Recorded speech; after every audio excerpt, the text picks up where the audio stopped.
İki ýurdun arasynda halkara suud prosesi dowam edýän Türkmen-Iran wekiliýeti Tehrana duşuşdy. 26-njy ýanwarda Tehrana Türkmenistanyň we Iranyň daşary işler ministrleriniň orunmasarlarynyň derejesine syýasy geňeşmeler geçirildi. Bu barada Türkmenistanyň daşary işler ministrligi maglumat çap etdi. Tehrana sapar eden Türkmen wekiliýetine Türkmenistanyň daşary işler ministriniň orunmasary Wefa Hajiýew ýol başçylyk etdi. Türkmen delegasiýasy ýekşenbe güni Iranyň daşary işler ministri Javad Zarif bilen hem duşuşdy. 29-njy ýanwarda Azatlyk radiosynyň Aşgabatdaky habarçysy hökümete ýakyn çeşmesiniň sözlerine salgylanyp, duşuşuklaryň barşyna taraplaryň arasynda dowam edýän gaz dawalarynyň hem maslahat edilendigini habar berdi. Ýatlasak 2017-nji ýylyň 1-nji ýanwaryndan başlap Türkmenistan Irana iberýän gazyny togtudypdy. 2018-nji ýylyň awgust aýyna gaz dawasy bilen bagly taraplar birek-biregi halkara arbitraj suuduna berdi. Iki ýurdun arasyndaky energiýa gatnaşyklarynyň habarly hökümete ýakyn çeşme Azatlyk radiosynyň paýtagtly habarçysyna beren gurrungyny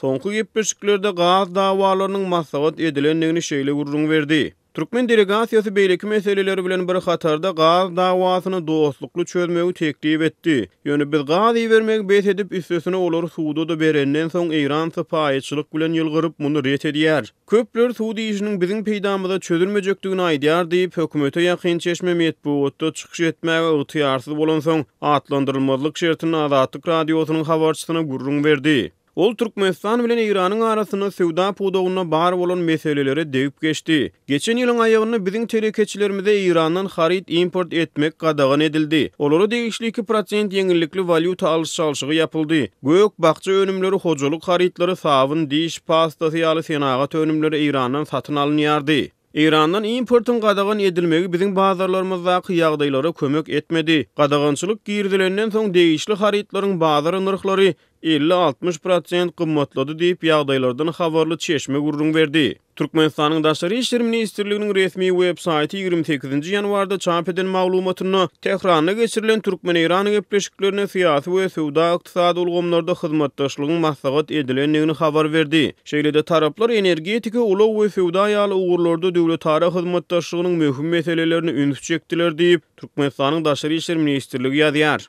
Gepleşiklerde konsulluk meseleleri tarapların hukuk goruýjy edaralarynyň arasyna maglumat alyş gurallaryny aktivleşdirmek ýaly beýleki meseleleri hem maslahat edilipdir. Iranyň Tasnim habar agentliginiň ýazmagyna görä Iranyň daşary işler ministri Javad Zarif Türkmen delegasiýasy bilen 27-nji ýanwarda geçiren duşuşugyny halkara proýektler boýunça Türkmenistan bilen hazırda hyzmatdaşlygy ýözleriniň taýýardygyny aýdypdyr. Bar bolan päsgelçilikleri aradan aýyrmak arkaly biz Iran bilen iki taraplaryň dostlukly gatnaşyklarymyzy giňetmäge hemde hyzmatdaşlygy ösdürmäge mümkinçilik döretmäge finansiýar diýip Wefa Hajiýew Iranyň Tasnim habar agentligine sitirlendi. İki ýurdun arasyndaky dostlukly gatnaşyklary hiç bir mesele täsir etmeli däldir diýip Iranyň döwlet ýeçiligindäki Irna habar agentligi Javad Zarifiň sözlerini getirýär. Şenbe güni Türkmen wekiliýeti Iranyň daşary işler ministriniň orunmasary Abbas Arakçynyň ýol başlygyndäki Iran delegasiýasy bilen hem duşuşdy. Bu duşuşykda syýasy we ykdysady hyzmatdaşlygy ösdürmek hemde energiýa we transit ulgamlaryny hyzmatdaşlygy giňetmek maslahat edildi diýip Tasnim habar berýär.